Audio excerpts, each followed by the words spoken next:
जंगल की गहराई में एक पेड़ था जो किसी साधारण पेड़ जैसा नहीं था। पक्षी उसे उड़ने वाला पेड़ कहते थे। कहते हैं कि वो अपनी जड़ों को समेटकर आसमान में उड़ सकता है, लेकिन साथ ही पक्षी ये भी मानते थे कि जो भी उस पर बैठता है उसे कठिन परीक्षा देनी पड़ती है, इसलिए कोई पक्षी कभी पास नहीं जाता था। एक तरफ रानो चिड़िया अपने बच्चों के साथ रहती थी। उसके दो नन्ही बच्चे गुड़िया चिड़िया और कुकू चिड़िया। उस दिन सुबह से रानो दाना ढूंढने निकली, लेकिन जंगल में सूखा था, कहीं कुछ नहीं मिला।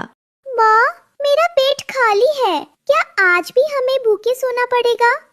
माँ, मेरा गला सूख रहा है, थोड़े से दाने चाहिए, बस थोड़े से। मेरे बच्चों, हिम्मत रखो, माँ कोशिश कर रही है, तुम्हें भूखा नहीं रखूंगी। तभी रानो के दोस्त मिट्ठू तोता, हरियाली तोती और बबली कबूतरी वहाँ आए। उन्होंने बच्चों को भूखे देखा तो दिल भर आया। रानो, इस हालात से निकलने का एक ही रास्ता है, उस उड़ने वाले पेड़ के पास जाओ। हो सकता है वो तुम्हें आसमान में लेकर जाए, जहाँ कुछ खाने के लिए मिल सके। हाँ, लेकिन रानो, लोग कहते हैं जो उस पेड़ पर जाता है उसे कठिन परीक्षा से गुजरना पड़ता है। खतरा बहुत बड़ा है। लेकिन माँ से बड़ा बलिदान कोई नहीं होता। हम सब तुम्हारे साथ चलेंगे। अगर लड़ाई होगी तो सब मिलकर लड़ेंगे। धन्यवाद मेरे दोस्तों, मेरे बच्चों के लिए मैं हर खतरा मोल लूंगी। चलो उस पेड़ के पास चलते हैं। रानो और उसके दोस्त उस रहस्यमय पेड़ के पास पहुँचे। पेड़ अचानक हिलने लगा और गहरी आवाज में बोला, कौन है जो मेरी शांति भंग करने आया है? मैं रानो चिड़िया हूँ। मेरे बच्चे भूखे हैं, मेरे दोस्त भी मेरे साथ आए हैं। सुना है तुम उड़ सकते हो, क्या हमें अपने साथ ले जाओगे ताकि हम बच्चों के लिए दाने ढूंढ सके?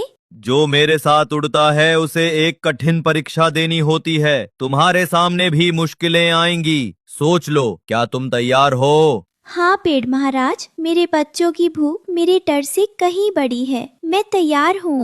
पेड़ की जड़ें धरती से निकलने लगी। धीरे धीरे वो ऊपर उठने लगा। रानो अपने बच्चों के साथ और तोता तोती कबूतर सभी दोस्त उस पर सवार हो गए। माँ देखो, हम बादलों में पहुँच गए। वाह, ये तो जादू जैसा है। सावधान रहना दोस्तों, ऊपर जितना सुंदर दिखता है उतना ही खतरनाक भी हो सकता है। अचानक एक काली परछाई आसमान से नीचे उतरी। वो थी जंगल की सबसे खतरनाक चील, बुल्ला चील। नन्हे नन्हे पंछियों, इतनी हिम्मत की उड़ने वाले पेड़ पर सवार हो जाओ। ये पेड़ सदियों से मेरा है। माँ, मैं मरना नहीं चाहती।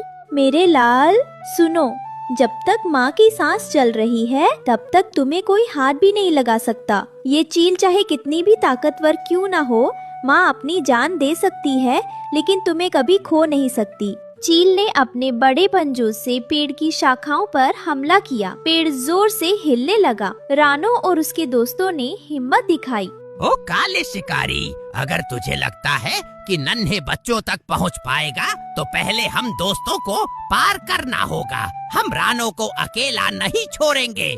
हाँ, तू चाहे कितना भी बड़ा और ताकतवर क्यों ना हो, लेकिन जब तक दोस्त साथ है, कोई भी माँ और उसके बच्चों को नुकसान नहीं पहुँचा सकता।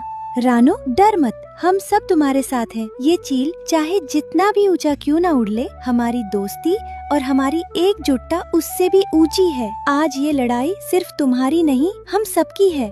सबने मिलकर हमला किया, लेकिन चील बहुत ताकतवर था। चील ने अब पेड़ की जड़ों पर हमला करना शुरू कर दिया। पेड़ की ताकत घटने लगी, वो धीरे धीरे नीचे गिरने लगा।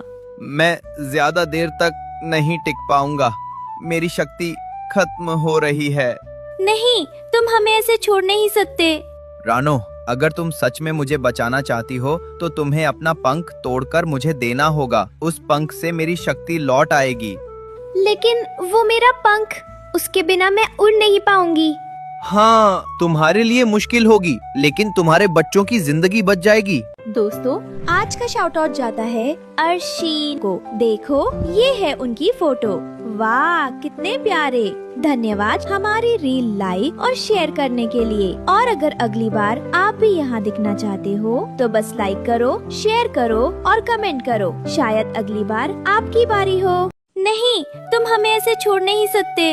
रानो, अगर तुम सच में मुझे बचाना चाहती हो तो तुम्हें अपना पंख तोड़कर मुझे देना होगा। उस पंख से मेरी शक्ति लौट आएगी।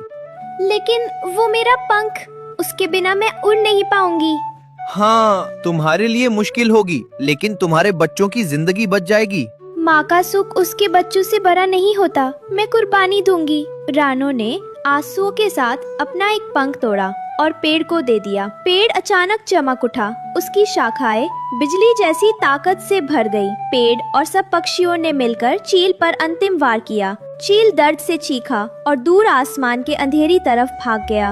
मैं दोबारा कभी नहीं आऊंगा। फुल्ला चील के भागते ही पेड़ की जड़ें चमकने लगी। उसने धीरे धीरे अपनी शाखाओं को फैलाया और सभी पक्षियों से कहा, दोस्तों, आज का शाउट आउट जाता है एक नूर को। देखो, ये है उनकी फोटो। वाह, कितने प्यारे। धन्यवाद हमारी रील लाइक और शेयर करने के लिए। और अगर अगली बार आप भी यहाँ दिखना चाहते हो तो बस लाइक करो, शेयर करो और कमेंट करो। शायद अगली बार आपकी बारी हो। रानो, आज तुमने सिर्फ अपने बच्चों को नहीं बल्कि मुझे भी बचाया है। तुम्हारी हिम्मत और बलिदान ने इस जंगल को नई जिंदगी दी है। अब मैं तुम्हें एक ऐसी जगह ले चलूंगा जहाँ कभी भूख, डर और अभाव नहीं होगा। पेड़ ने अपनी जड़ों को मोड़ा और बादलों से ऊपर उठ गया। चारों ओर सुनहरी रोशनी फैल गई, जैसे आसमान खुद रास्ता दिखा रहा था। थोड़ी ही देर में पेड़ एक रहस्यमयी जगह पर उतरा। वो था जादुई जंगल। चारों तरफ हरे भरे पेड़, जिन पर तरह तरह के फल लगे थे। एक झरना कल कल बह रहा था, जिसका पानी हीरे जैसा चमक रहा था। यहाँ तो खाने पीने की कभी कमी नहीं होगी। रानो, देखो, तुम्हारे बच्चों को अब कभी भूखे नहीं रहना पड़ेगा। रानो, ये जादुई जंगल अब तुम्हारा है। तुम्हारे बच्चे यहाँ फल फूल और मीठे पानी के साथ हमेशा सुरक्षित रहेंगे। तुम्हारा बलिदान व्यर्थ नहीं गया। अब यह जगह तुम्हारे परिवार और तुम्हारे दोस्तों की पनाहगाह है। रानो ने अपने बच्चों को गले लगाया। गुड़िया और कुकू ने खुशी से चहकते हुए माँ से कहा, माँ, अब हमें भूखा नहीं रहना पड़ेगा। माँ, तुम सबसे बहादुर हो। नहीं बच्चों, असली ताकत माँ की नहीं बल्कि उसकी सच्ची दोस्ती और बच्चों के प्यार की होती है। जब तक दोस्त साथ हों और परिवार साथ हो, तब तक कोई भी मुश्किल हमें हरा नहीं सकती। और इस तरह रानो चिड़िया और उसके बच्चे अपने दोस्तों के साथ उस जादुई जंगल में खुशी खुशी रहने लगे।